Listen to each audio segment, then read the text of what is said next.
driving their kids, particularly through sports, you know. You got O.J. Simpson. Oh, he can't be guilty. He's an American hero, you know. We were just about to put his face on the $3 bill. And then, you know, this Ray Caruth guy, this NFL wide receiver, just charged with murdering his pregnant girlfriend.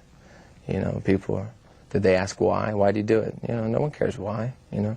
Ray Lewis, this NFL linebacker, charged with a double homicide in Atlanta on Super Bowl Sunday, the most violent day of the year, with the most expensive commercial time, of course. He's out on bail. You know, he's charged with murdering 2 people, and he's out on bail. You know, you got Charles Manson sitting in prison for conspiracy, sentenced to death, and you got this other guy walking the streets because he's a sports hero. One story that really struck me and got me thinking about this was a few years ago. There was this teenage punk rocker kid who was run down in an IHOP parking lot by a white jock and his girlfriend in Dad's Cadillac. And this boy died because he looked different, and he was run down by a drunk piece of shit that hated him and had always picked on him. And it was a situation where you've got 6 kids who, you know, got their noses pierced, and you've got 30 jocks who are the popular kids at school, and they're picking on them. They're calling them fags. They're calling them whatever. And so this thing happens. This guy kills this kid and is clearly guilty. You know, his guilt is admitted. And guess where this all-American athlete is? He's in college. You know, the jury felt the punk rocker deserved to die because he looked the way he did. And not only was he killed, but then in the trial, he was killed again because they, you know, criticized his lifestyle because he didn't, you know, wear a Tommy Hilfiger shirt and khaki pants, you know. And then the killer was even applauded at graduation because he was a football star. The American dream, strong, normal.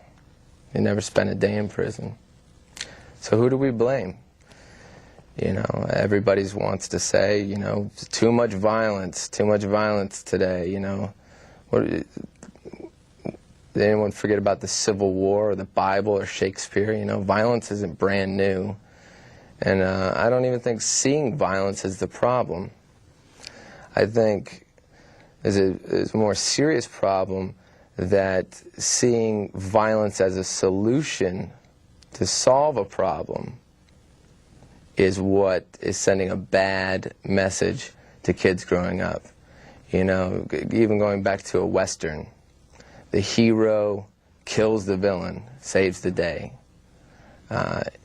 Children grew up in World War II, and they learned that total violence was the answer.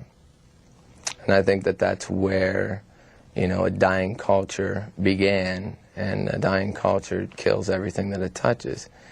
You know, so these kids grew up learning this. They pass these values down with pride. We won the war, but, you know, damn that Hitler, genocide and all those terrible things he did. You know, forget if, you know, we dropped the bomb, but that's different. You know, we're Americans and we believe in God. So that's where they kind of create what I like to call the God Band-Aid. You know, that's when you got a problem, you stick the God Band-Aid on, you know. My record's dirty and violent, and but I just won a Grammy. So, you know, I want to thank God. Or, you know, well, someone just killed my daughter. And they're like, oh, well, it's okay, she's with God now. Oh, okay. Or, you know, you killed somebody. But I believe in God now, so, you know, it's okay. Then all the other people with the God Band-Aids see that. And they go, oh, he's like us, he's okay, let's let him go. You know, so bad parents make bad kids. You know, that's the way I look at it.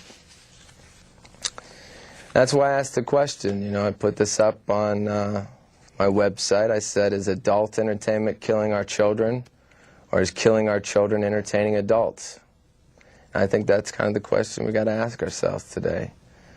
And you have to ask yourself that every time you watch the hungry cameras at the crime scene, or at the funeral, or at the plane crash, interviewing the victims, you know, 24-hour footage, watching the guy blow his brains out on the LA freeway, you know.